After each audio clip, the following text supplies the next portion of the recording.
Olá, existe um texto na Bíblia onde diz, Jesus dizendo o seguinte, em João 3, o verso 13, ora, ninguém subiu ao céu senão aquele que de lá desceu, a saber, o Filho do Homem que está no céu. Ora, se na Bíblia está dizendo que ninguém subiu ao céu, a não ser Jesus que lá desceu, como que Moisés e Elias, a palavra de Deus diz que eles estão no céu? Inclusive apareceram no Monte da Transfiguração com Jesus. O texto está dizendo que ninguém subiu ao céu a não ser Jesus. Mas em outros textos diz que Moisés, Elias, Enoque. Como? Esta e muitas outras questões você acompanha agora, pois está no ar, Na Mira da Verdade.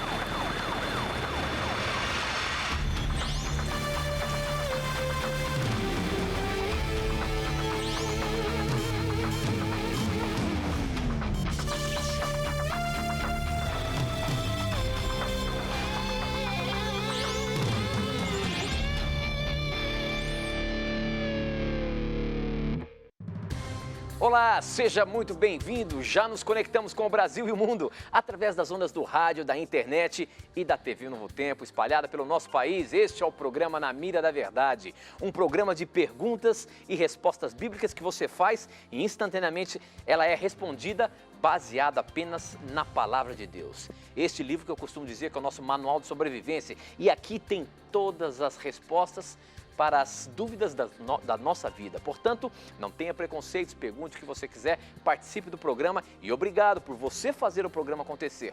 Porque, afinal de contas, são as suas perguntas que fazem o programa acontecer. Vamos começar cumprimentando ele, professor Leandro Quadros, o homem que todas as semanas está na mira. E aí, meu amigo, como é que está? Tudo bem? Tudo bem, Tito. Eu queria aproveitar, amigo, e mandar um abraço hoje especial para o nosso público espírita. Nós temos um público espírita, irmãos muito dedicados em acompanhar o programa Na Mira da Verdade. Eu quero agradecer vocês, meus irmãos, pelo carinho e dizer que apesar de nós discordarmos de algumas ideias, nós estamos aqui para crescermos juntos, porque Deus tem muitas coisas especiais para nos ensinar, tá? Que Deus abençoe muito a sua vida, continue acompanhando o nosso programa, porque para nós é uma honra ter a você como nosso telespectador.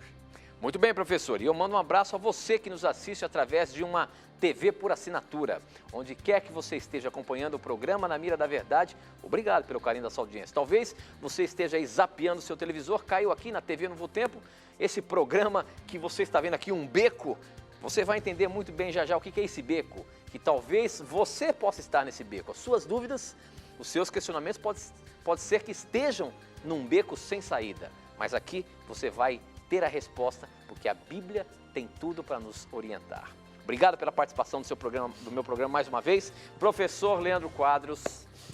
Essa pergunta é uma pergunta interessante, porque a Bíblia fala aqui, ó, que ninguém subiu ao céu, senão ele, que de lá desceu, Jesus Cristo. Só que a gente sabe que Enoque, Elias subiu num carro de fogo para o céu, Moisés ressuscitou, e Deus o levou para morar no céu. Quando Jesus estava no Monte da Transfiguração, Moisés e Elias desceu de lá e estavam com Jesus. Como é que a gente entende esse texto da Bíblia então, professor? Esse é um texto muito interessante, porque realmente em Gênesis 5:24 é dito que Deus levou Enoque para o céu e Enoque não conheceu a morte. Segundo Reis capítulo 2 menciona que Elias foi para o céu. E quando lemos Judas 1:9, percebemos que Moisés foi ressuscitado e por isso pôde aparecer a Jesus no Monte da Transfiguração em Mateus capítulo 17.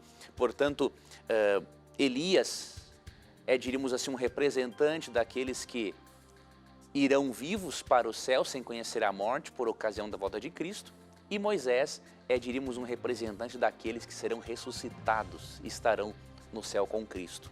Agora, como harmonizar esses textos bíblicos que eu citei com João 3:13, que diz assim: ninguém jamais subiu ao céu a não ser aquele que veio do céu, o Filho do Homem. Na verdade, esse texto não está contradizendo os demais. Para você entender esse texto, você precisa ler o verso anterior a ele. Se nós deixarmos que a Bíblia se autoexplique, nós perceberemos que muitas das supostas contradições bíblicas são frutos da nossa equivocada interpretação do texto bíblico. E muitas vezes, porque nós não nos atemos ao contexto imediato, por exemplo, do texto. E João 3,13 pode ser entendido pelo contexto imediato, que é o verso 12. Então eu vou ler o verso 12 com o verso 13, e aí você e eu conseguiremos entender o que Cristo quis dizer aqui. Vamos ler então João 3, 12 e 13. Eu lhes falei de coisas terrenas e vocês não creram. Como crerão se lhes falar de coisas celestiais? Ninguém jamais subiu ao céu, a não ser aquele que veio do céu, o Filho do Homem. Você percebeu em que contexto Jesus diz que ninguém subiu ao céu, a não ser aquele que de lá desceu? Num contexto em que ele diz o seguinte: eu falei de coisas terrenas para vocês. Ele está falando aqui do novo nascimento, comparou o novo nascimento ao vento, né? E se eu falo de coisas terrenas e vocês não creem, como vocês vão crer em mim se eu falar das coisas celestiais? E aí vem o verso 13, que é um complemento do pensamento. Ele está dizendo o seguinte: ninguém subiu ao céu para trazer as mensagens celestiais, a não ser aquele que de lá desceu, ou seja, eu, Jesus Cristo. De acordo com o comentarista Adam Clarke, Jesus aqui está refutando um ensinamento de que Moisés, uma crença judaica de que Moisés havia subido ao céu para receber a lei. Cristo está dizendo o seguinte: ninguém subiu ao céu para trazer as revelações de Deus, a não ser ele, Jesus, que de lá desceu. Então este ninguém subiu ao céu não contraria o fato de que Enoque, Moisés e Elias lá estão. Simplesmente essa expressão se refere ao seguinte, de que ninguém subiu ao céu para de lá trazer as mensagens celestiais, a não ser Cristo que de lá desceu. Então, quando estudamos a Bíblia em seu devido contexto, percebemos que a palavra de Deus não se contradiz. E por isso, é muito importante que você se atenha ao contexto imediato. E se o contexto imediato não trouxer a resposta, vá ao contexto externo, analise também outros versos, outros capítulos, o que outros autores bíblicos disseram sobre o assunto. E aí você vai ter uma compreensão ampla das Escrituras. Muito bem, professor. Para você participar do programa, você pode participar mandando suas perguntas por SMS. O número é 12 981510101. Você participa mandando seu SMS ou então através das redes sociais, pelo Facebook, Na Mira da Verdade NT, pelo .nt e pelo Twitter, @Na Mira da Verdade. Mas eu quero convidar você a conhecer o nosso blog, que além de você poder fazer perguntas, você vai aprender uma infinidade de coisas relacionadas à Palavra de Deus, que eu tenho certeza que será uma fonte de estudo para você. O nosso blog é novotempo.com/Na Mira da Verdade. Além de você também ter a chance de pedir um curso bíblico gratuito, que eu já aproveito e quero mostrar para você aqui, ó. É essa revista Verdades para o Tempo do Fim. Para você ter esse curso bíblico na sua casa sem pagar nada, é gratuito. Basta você acessar o nosso blog, você vai ver a imagem dessa revista, você vai clicar nela e vai ser direcionado para um local onde você vai preencher os seus dados postais. É só preencher certinho para que essa revista possa chegar na sua casa, tá bom? É um presente do Na Mira da Verdade para você. Faça como mais de 250 mil pessoas já pediram a revista Verdades para o Tempo do Fim. Afinal de contas, são assuntos relacionados para os dias em que vivemos, o tempo do fim. É muito importante a gente se familiarizar com este livro sagrado, porque eu tenho certeza que a qualquer momento ele vai ficar escasso.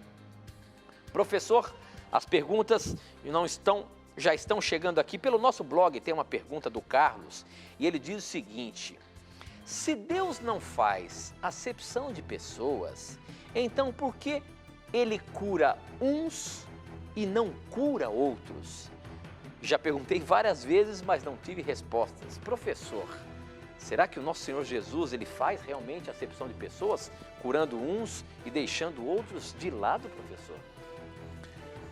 O detalhe é o seguinte, realmente Romanos 2,11 fala que Deus não faz acepção de pessoas. Em que sentido?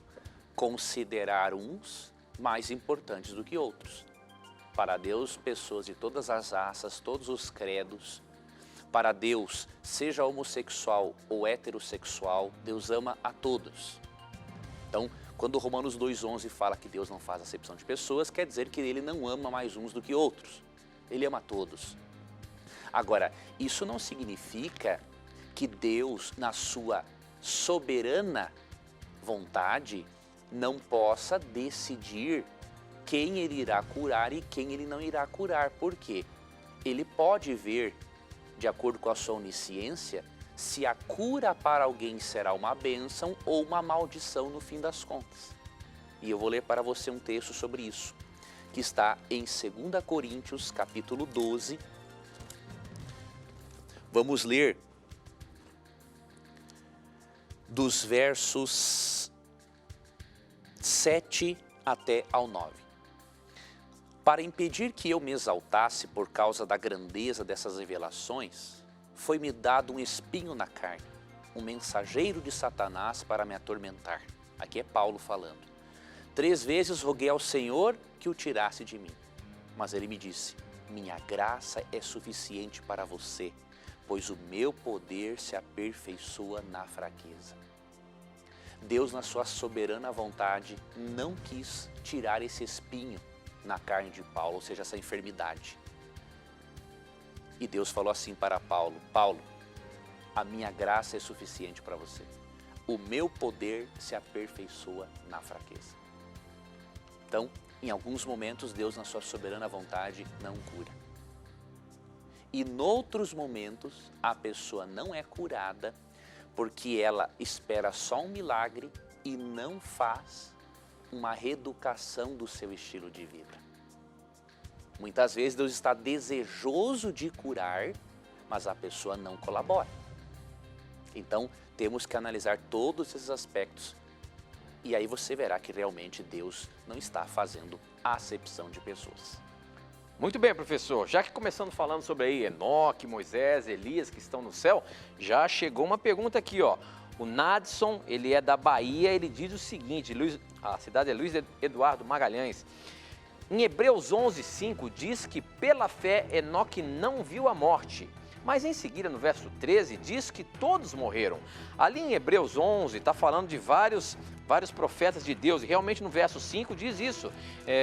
Eu leio assim: pela fé Enoque foi transladado para não ver a morte. Não foi achado porque Deus o transladara, pois antes da sua transladação, obteve testemunho de haver agradado a Deus. Aí depois vem falando de Enoque, de Noé. Noé, divinamente instruído da cerca do tal, aí depois vem falando de Abraão, aí depois vem falando de Jacó, vem falando de outros personagens aqui, mas aí diz o seguinte: todos estes morreram na fé sem ter obtido a promessa, vendo-as porém de longe e saudando-as e confessando que eram estrangeiros e peregrinos sobre a terra. Afinal de contas, Enoque está no céu, ele morreu ou não morreu?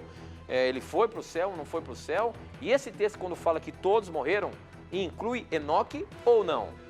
Não, aqui a questão é simples, ó. Quando fala no verso 13 que todos viveram pela fé e morreram, obviamente está falando daqueles que não foram trasladados ao céu, né? Se Enoque foi trasladado ao céu, como diz aqui, né, Hebreus 11:5 e Gênesis 5:24, é óbvio que os que morreram e que não receberam a recompensa são os restantes dos heróis da fé que não foram trasladados. É só você fazer essa diferença, você não vai ter dificuldade em entender o texto.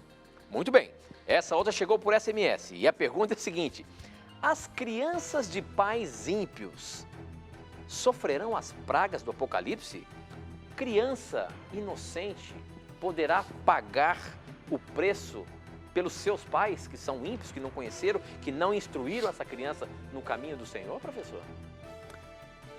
Vejam bem, queridos, a questão da teologia da salvação de crianças, ela é muito ampla para a gente abordar num espaço curto de tempo.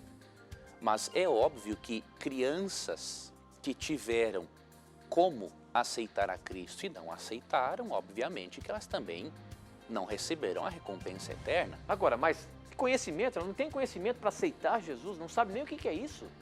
Algumas já podem, né? Nós não podemos assim ser dogmáticos em relação à idade, mas tem crianças com 11 anos, com 12 anos, outras com mais, vai depender muito da maturidade da pessoa que pode dizer um sim para Jesus, né?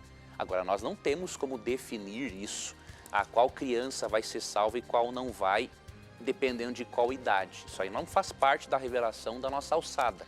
Agora, o que nós sabemos é que Jesus tem planos eternos para todas as criancinhas. Agora, que nem todas vão ser salvas, obviamente não vão, né? Infelizmente, isso.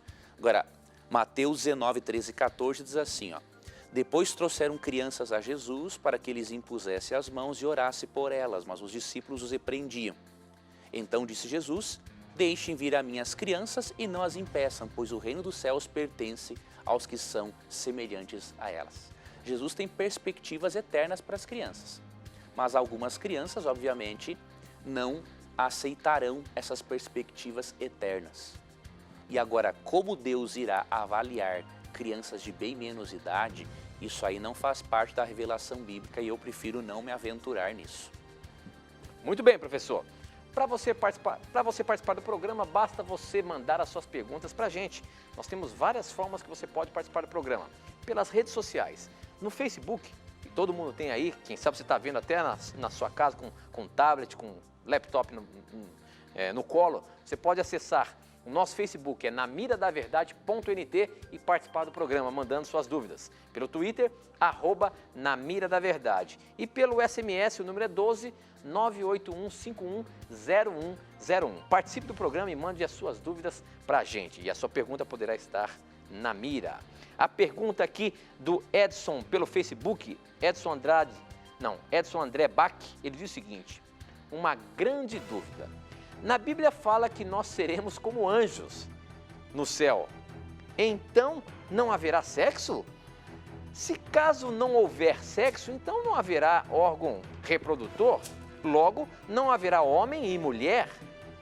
Estou certo? Professor, no céu nós seremos como anjos? Não vai ter sexo masculino e feminino? Se realmente não vai haver sexo? Ou vai haver sexo no céu? Como que é isso daí? A Bíblia nos dá alguma luz? A Bíblia nos dá um vislumbre, mas não temos como fazer uma teologia sobre isso com um único verso bíblico. Agora, em Mateus 22:30, Jesus diz assim: na ressurreição, as pessoas não se casam nem são dadas em casamento, mas são como os anjos no céu. Com isso, Cristo quer dizer que nós seremos uma família universal. O conceito de família no céu vai ser diferente do que é o conceito hoje aqui. Então, é a revelação que nós temos. Agora, nos aventurarmos em outros detalhes não faz parte da revelação. Agora, você não precisa se preocupar com isso. Por quê?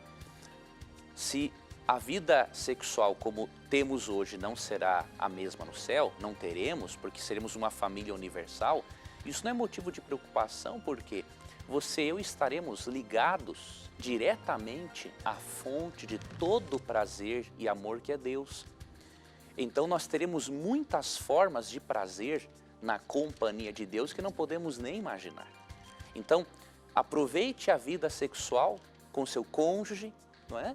E deixe para desfrutar de outros prazeres na eternidade quando você estiver com Deus. Enquanto isso, tenha certeza de que o sexo é um presente de Deus para casais casados e Deus quer que você aproveite ao máximo da sua relação.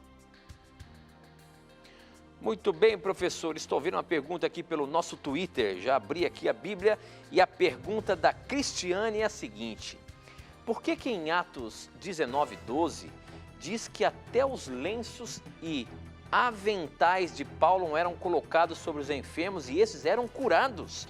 Olha aí, que milagre é esse, professor? Está dizendo aqui no verso 13, no verso 12, a ponto de levarem aos enfermos os lenços e aventais do seu uso pessoal, diante dos quais as enfermidades fugiam de suas vítimas e os espíritos malignos se retiravam.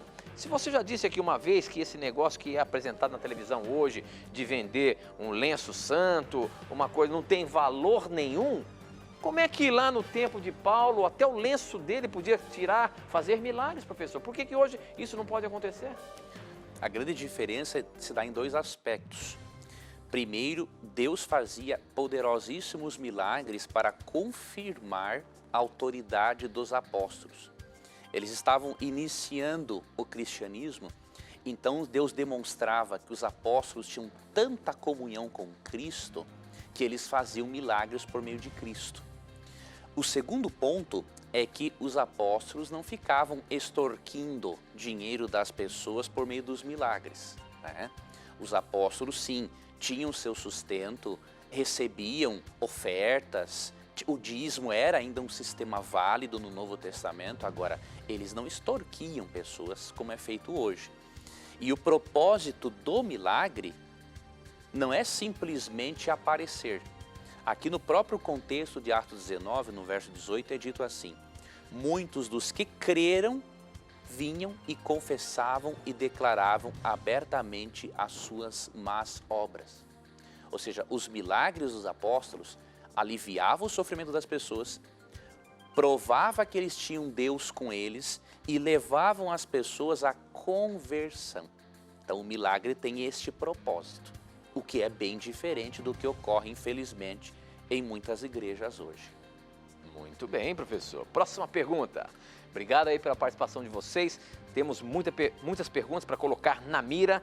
E a pergunta que está indo para o ar agora é da Marcela. Ela mora em Matozinhos, Minas Gerais. É uma pergunta que já chegou há um tempo, mas ela está entrando na mira da verdade agora. E ela diz o seguinte: gostaria de saber qual casamento vale diante dos olhos de Deus, o religioso ou o civil? Essa questão de casamento, professor, na verdade, onde é que está escrito na Bíblia isso? Casamento em si. A gente sabe que Deus criou o homem e a mulher, mas casamento precisa ter essa instituição? E qual é o valor do religioso e do civil? Qual deles vale ou não vale? Como é que é? Se eu apenas me juntar com alguém, diante dos olhos de Deus, eu já não estou casado, professor? Não, na verdade, o casamento, ele envolve mais do que a atividade sexual, né? O casamento envolve, além da atividade sexual, um vínculo emocional, um vínculo espiritual, né? Então, é o que nós lemos em Gênesis 2, 24. Diz assim: por essa razão o homem deixará pai e mãe e se unirá à sua mulher e eles se tornarão uma só carne. Então, o casamento envolve isso. Agora, o que é válido diante de Deus? O casamento no civil ou religioso? As duas coisas. Quando você compreende a forma como os israelitas se casavam, e eles receberam essa revelação por meio dos juízes de Israel, aconteceu o seguinte: eles faziam um contrato de 1 ano de noivado e após este 1 ano, aí haveria a cerimônia religiosa e aí eles teriam a noite de núpcias. Então, o casamento nos tempos bíblicos era tanto por um contrato civil, diríamos assim, quanto pelo meio religioso. Então, este é o correto. Agora, digamos que por uma infelicidade você tenha cometido um erro e não tenha conseguido casar no religioso e casou-se apenas no civil. Deus não vai deixar de abençoar você. Deus vai estar com a sua família. Agora, Deus quer que você regularize sim a sua situação perante a lei civil para que a sua família e os seus filhos tenham maiores direitos perante a sociedade. Tá, ok? Mas o modelo bíblico de casamento é este, de acordo com a cultura hebraica. Muito bem, professor. Tem uma perguntinha aqui, nós temos ainda um tempinho. Deixa eu ver aqui, quem mandou, isso foi pelo Twitter, quem mandou essa pergunta foi o Alberto Santos. Ele diz o seguinte: o Miguel encontrado no livro de Judas, no verso 9, é Jesus? Por que ele não ousou pronunciar juízo de maldição contra Satanás? Isso encontra-se no livro de Judas, o versinho 9, que diz o seguinte: contudo, o arcanjo Miguel, quando contendia com o diabo e disputava a respeito do corpo de Moisés, não se atreveu a proferir juízo infamatório contra ele. Pelo contrário, disse o Senhor, te repreenda. E aí, professor, se realmente você diz sempre aí que Miguel é Jesus, olha aí, como é que a gente vê essa situação agora? Miguel, Jesus ali, o diabo parece que duelando com ele e parece que Jesus não teve coragem de enfrentá-lo. Miguel realmente é Jesus, professor? Realmente, Miguel é um título de Jesus que ele se utiliza quando está em conflito direto com Satanás. O nome Miguel quer dizer quem é igual a Deus e é um desafio de Cristo a pretensão de Satanás de querer ser igual a Deus, como lemos em Isaías 14, 12 a 14. Então, Cristo assume esse título, não é? Isso não diminui a divindade de Cristo, pelo contrário. Cristo é o autor da vida, de acordo com Atos 3,15. Ele é o Pai da eternidade, ou seja, Cristo é eterno, é divino, tem a mesma essência divina que o Pai. Agora, ele assume esse título numa luta direta com Satanás no conflito cósmico. E isso não é uma crença simplesmente adventista, porque alguns tendenciosos dizem que os adventistas creem nisso para tornar Cristo uma criatura, como fazem os irmãos testemunhas de Jeová, mas isso não é verdade. Por exemplo, se você ler Matteo Henry, um comentarista protestante, Calvino, eram pessoas que acreditavam que Miguel era um título de Cristo, e nem por isso eles são chamados de sectários. Então, por que chamar os adventistas? É realmente tendenciosidade, pessoas infelizmente mal intencionadas. Agora, o fato de Miguel aqui não dizer palavras ruins contra o diabo não significa que ele não tem autoridade. O próprio fato dele vir ressuscitar Moisés demonstra que ele tinha autoridade. Você tem que ler o contexto de Judas 1,9. Leia Judas 1,9 e 10 e você vai perceber. Aqui diz no verso 9 que Miguel não fez acusação injuriosa contra ele. E disse, o Senhor te repreenda.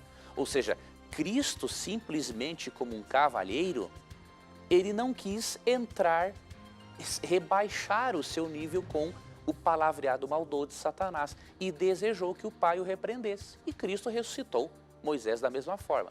Agora, se Cristo aqui, por não diretamente mandar Satanás embora, isso significa que Cristo é inferior ou que aqui é uma criatura que está em cena, então nós vamos ter um problema com Jó, capítulo 1. Porque Satanás pessoalmente desafia a Deus numa reunião e Deus não repreende a Satanás. Simplesmente deixa que ele siga o seu curso normal, desafiando a Deus por meio do sofrimento que Satanás impôs a Jó. Então, não vejo em Judas 1,9 um argumento que desmereça que Miguel é um título de Cristo. Pelo contrário, é um argumento mais forte ainda, porque Jesus não se rebaixa no nível de Satanás e deseja que o Pai repreenda ele. Muito bem, professor. Muito bem, o nosso tempo não para de correr. Nós temos que ir para o intervalo, mas aproveite aí o intervalo, mande as suas perguntas para a gente. Para participar do programa, você sabe as várias formas. Aproveite o intervalo e mande para a gente. Não sai daí não, mas a gente volta já já.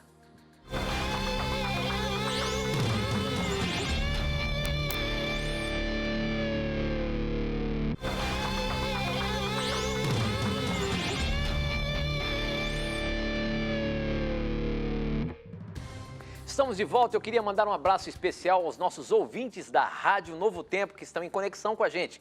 Onde quer que você esteja ouvindo a sua rádio aí, sinta-se abraçado pelo programa Na Mira da Verdade. É um programa de televisão, mas alcança você que está no rádio, porque são dúvidas bíblicas, são questionamentos. Eu tenho certeza que você está nos ouvindo aí, está acompanhando também o programa e aprendendo bastante sobre a Palavra de Deus. Se você tem alguma dúvida, você que nos ouve pela rádio, mande por SMS. O número é 12 981 51 0101.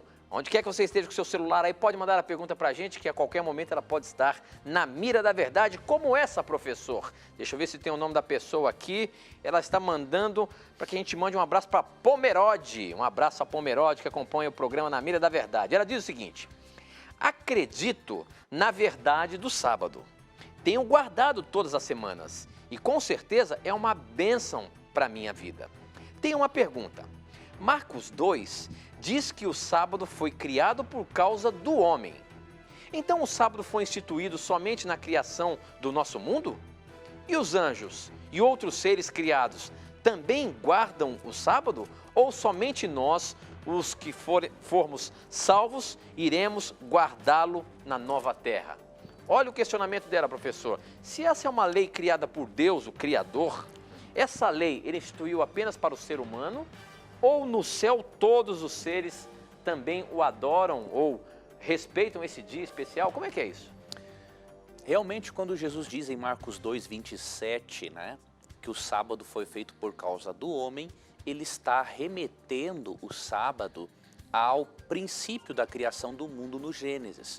Então aqui em Gênesis 2, né, 1 a 3 diz assim: assim foram concluídos os céus e a terra e tudo o que neles há. No sétimo dia Deus já havia concluído a obra que realizara e nesse dia descansou. E abençoou Deus o sétimo dia e o santificou, porque nele descansou de toda a obra que realizara na criação. Então realmente o sábado, como dia de adoração, foi estabelecido apenas no planeta Terra. O que veio do céu é o princípio da adoração. Os anjos sempre adoraram a Deus. E Deus trouxe do céu para a terra o princípio de adoração por meio do mandamento do sábado. O mandamento do sábado nos lembra de que devemos adorar a Deus todos os dias, mas especialmente no sábado por termos um tempo maior de comunhão com o Criador.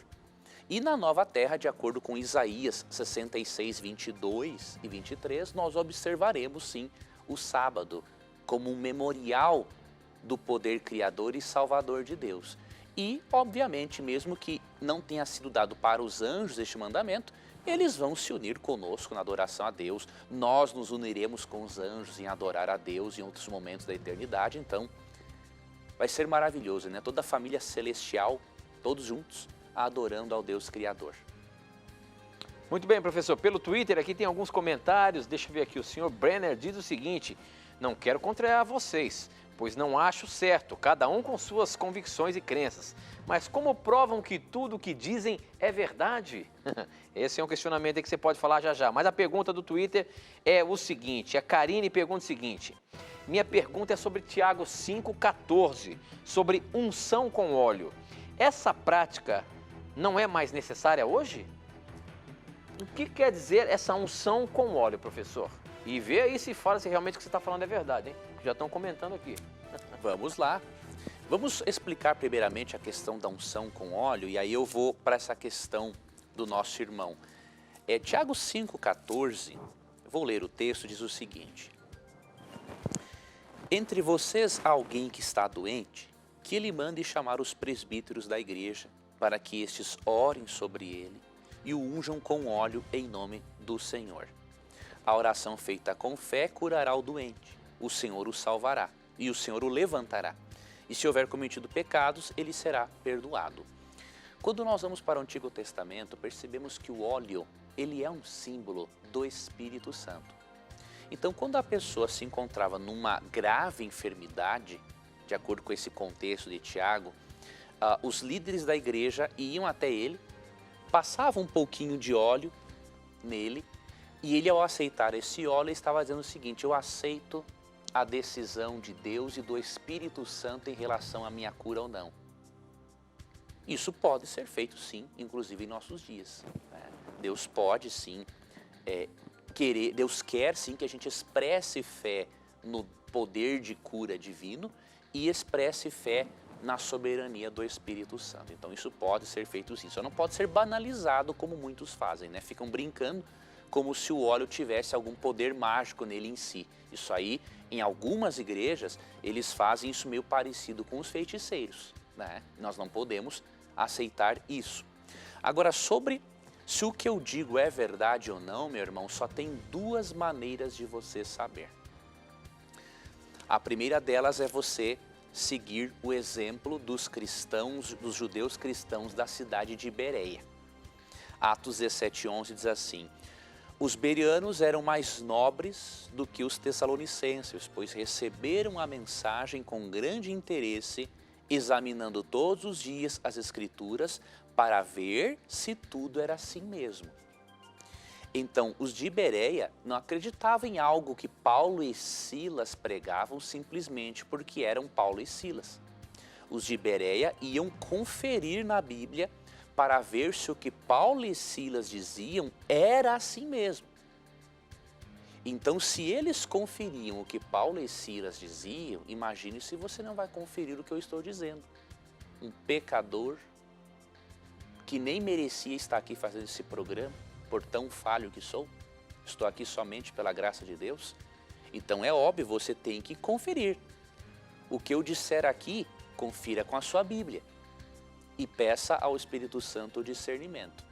E o segundo dica que eu te dou, a segunda dica, é a de João 7,17. Ali é uma promessa que diz assim: se alguém quiser fazer a vontade de Deus, conhecerá a respeito da doutrina, se ela vem de Deus ou não. Então, se você for, querido irmão, uma pessoa sincera, que quer fazer a vontade de Deus, Ele não vai deixar você ser enganado por nenhum sistema religioso, por nenhum programa de televisão. Então, se você tem um coração aberto ao Espírito Santo, disposto a fazer a vontade de Deus, e se você lê a Bíblia, você vai ter a comprovação se eu estou falando verdades ou mentiras. Isso é só pela sua experiência que você poderá comprovar. Se aqui é o programa Na Mira da Verdade, professor, você fica agora com um momento diferente, um momento da mentira.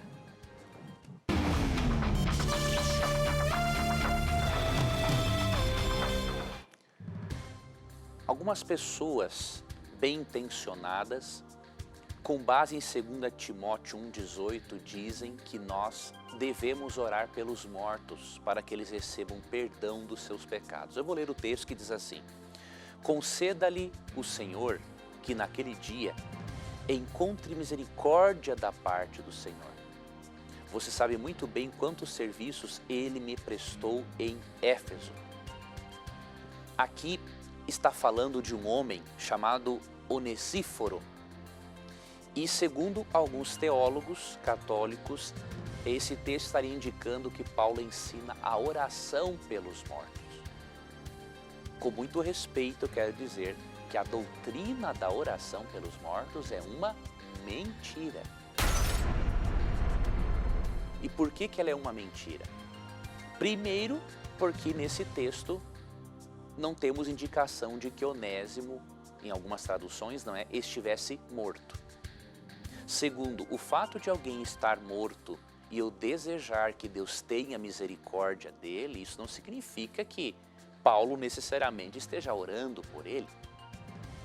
A Bíblia não ensina a oração pelos mortos. Romanos 14,12 diz que cada um de nós dará contas de si mesmo a Deus. E um outro texto muito interessante para você ver que Deus não apoia a oração pelos mortos, se encontra em 2 Samuel 12, 22 e 23, que diz o seguinte: ele respondeu, Davi, enquanto a criança ainda estava viva, jejuei e chorei. Eu pensava, quem sabe, talvez o Senhor tenha misericórdia de mim e deixe a criança viver. Mas agora que ela morreu, por que deveria jejuar? Poderia eu trazê-la de volta à vida? Eu irei até ela, mas ela não voltará para mim. Ou seja, Davi, depois que o seu filho que nasceu gravemente doente morreu, Davi parou de jejuar e de orar por ele. A Bíblia não ensina a oração pelos mortos. A oração pelos mortos é um costume pagão, só tem alguma base não bíblica, mas no livro apócrifo, por exemplo, de 2 Macabeus 12, 43 a 46, mas de forma alguma possui base bíblica.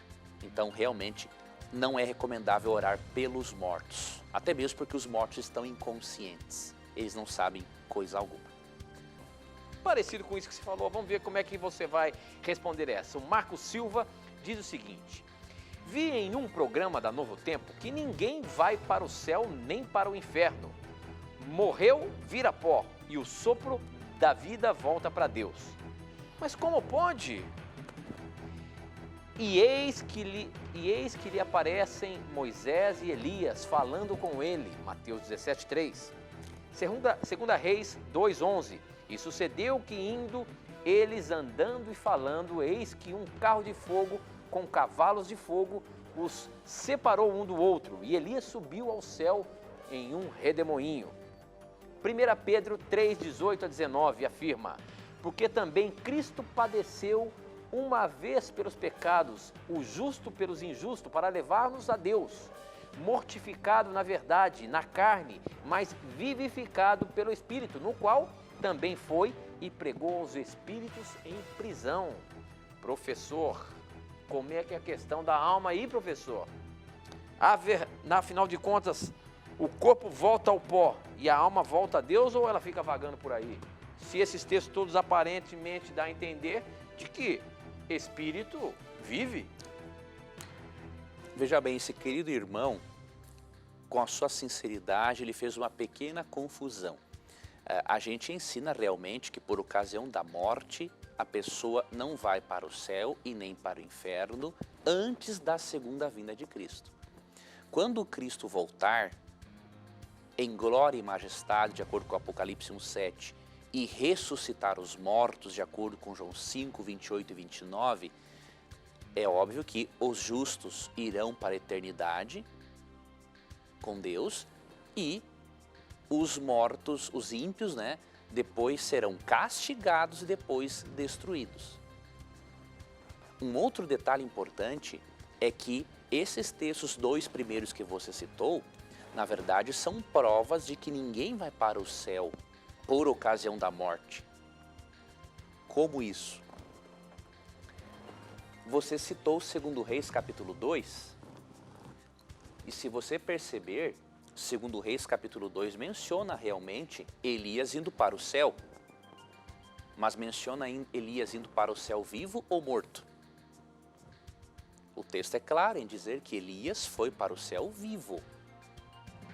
Outro detalhe, você citou Mateus 17, 1 a 4, que menciona Moisés e Elias falando com Jesus no Monte da Transfiguração.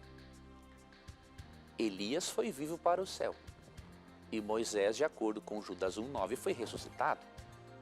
Então esses dois primeiros textos que você citou, irmão, são assim, contrariam frontalmente a doutrina da consciência durante a morte. Por quê?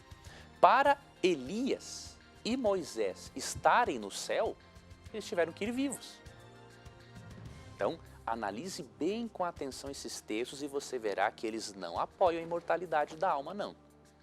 E quanto a 1 Pedro 3,19, que diz que Cristo foi e pregou os espíritos em prisão, no meu segundo livro, Na Mira da Verdade, volume 2, eu tenho uma explicação mais detalhada desse texto.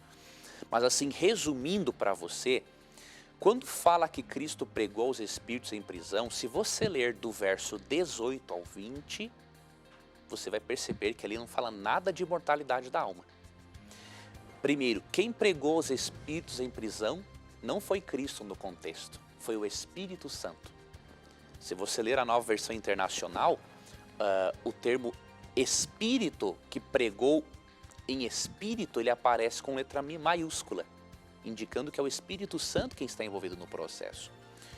Você percebe no contexto que os espíritos em prisão não são espíritos de mortos. É uma referência aos antediluvianos, porque a Bíblia usa o termo espírito para se referir a pessoas vivas. E a prisão a qual se refere ali não é um inferno.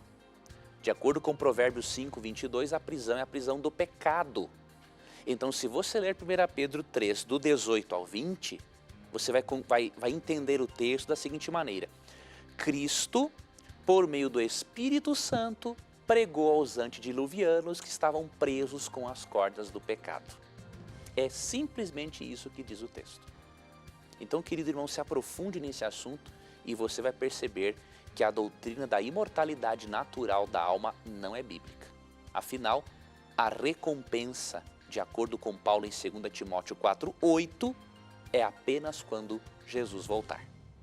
Agora, professor, no blog Na Mira da Verdade, a gente tem vários artigos falando sobre esse tema, não é isso? Bastante. A pessoa pode, nesse momento, se quiser, entrar lá no nosso blog, novotempo.com/, na mira da verdade, e colocar ali na busca, qual que é o tema sobre esse do pregar aos mortos aí? Pode escrever, por exemplo, espíritos em prisão. Espíritos em prisão, exatamente. Lá tem um artigo todo que vai detalhar para você aprender mais. Então é importante o nosso telespectador saber que nesse momento ele pode entrar lá no blog do Na Mira da Verdade e se aprofundar mais nessa questão que às vezes a gente não tem tanto tempo para responder aqui, correto?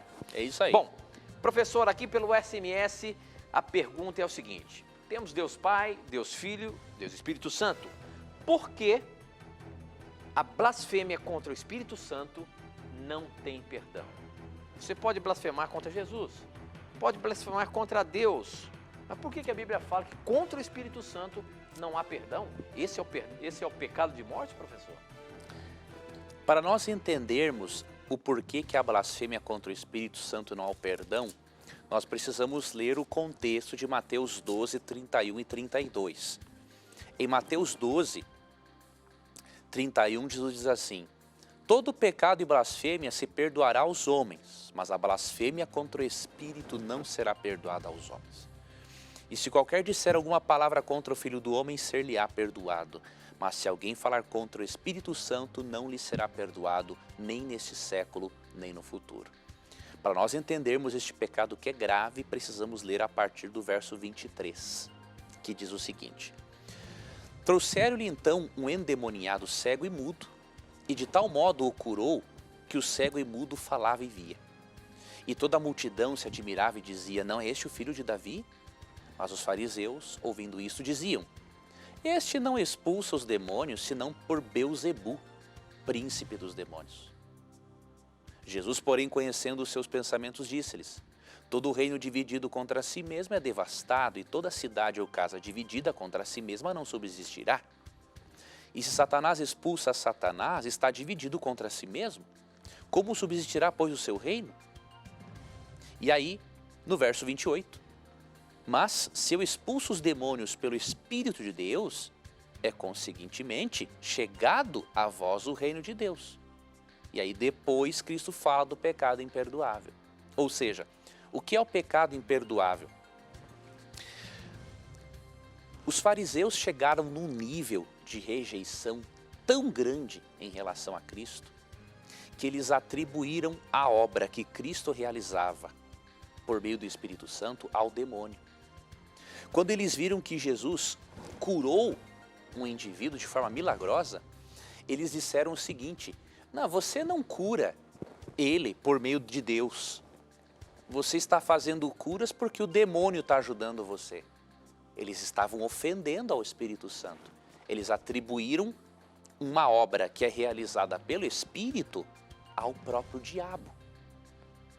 Só que para eles chegarem neste nível de dureza de coração e de blasfêmia, eles rejeitaram aos apelos do Espírito Santo por toda a vida. Durante toda a vida deles, o Espírito Santo queria convencê-los de que Jesus era o Messias e o Salvador. E eles rejeitaram. Então, o pecado imperdoável é você rejeitar tanto a voz do Espírito Santo, pedindo para você aceitar a Jesus como seu Salvador, que chega um ponto em que o coração fica tão endurecido que a pessoa acha tudo normal, ela não tem discernimento entre certo e errado e acaba ofendendo ao Espírito Santo, tanto por meio da rejeição dos seus apelos, quanto por meio da atribuição da obra dele ao demônio. Então leia Mateus 12, 31 e 32 no contexto, a partir do verso 23, e aí você vai conseguir entender perfeitamente essa questão. Muito bem, professor. A próxima pergunta chegou aqui pelo Facebook. Quem mandou foi a Kelly Franzon e ela diz o seguinte: gostaria de saber se uma pessoa que está na igreja e faz mal a outra, isso fica por isso mesmo? Ela será punida ao trazer tanto sofrimento a alguém? Essa pessoa se diz profeta de Deus. A questão é a seguinte, professor.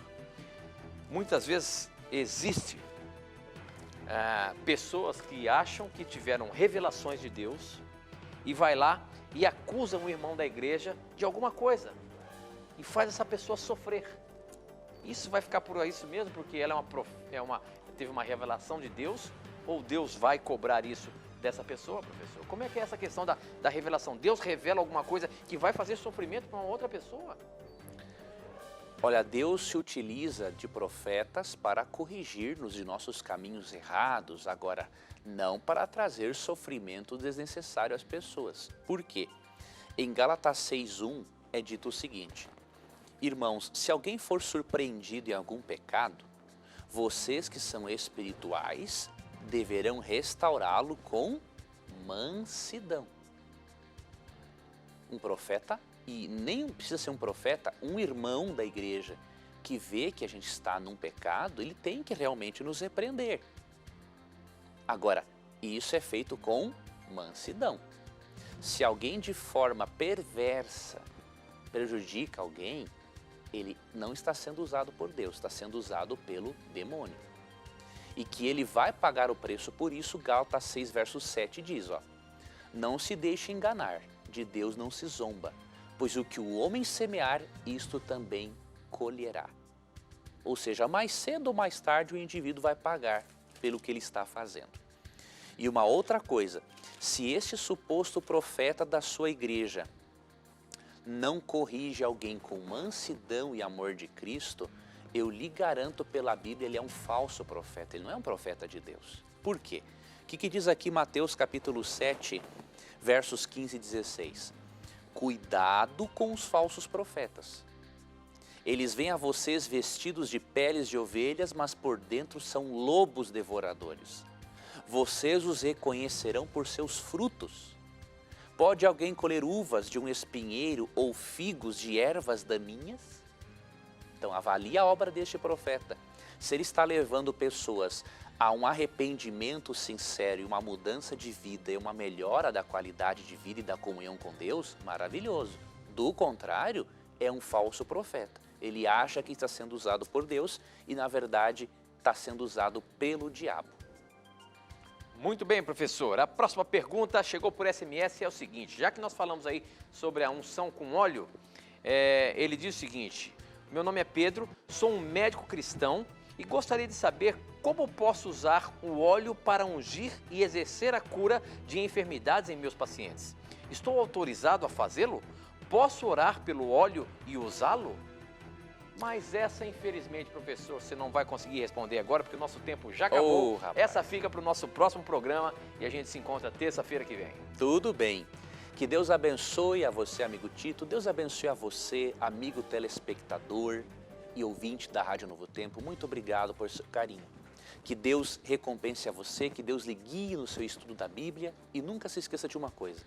Sempre que você tiver a coragem de perguntar, a Bíblia, na pessoa do Espírito Santo, vai ter a coragem de lhe responder. Agradeço a você que está participando do programa todas as semanas, porque aqui no programa você já sabe, sempre que você tiver a coragem de perguntar, a Bíblia vai responder. Mas aqui, neste beco, sempre as suas dúvidas, os seus questionamentos vão estar na mira da verdade. Até o nosso próximo encontro. Tchau.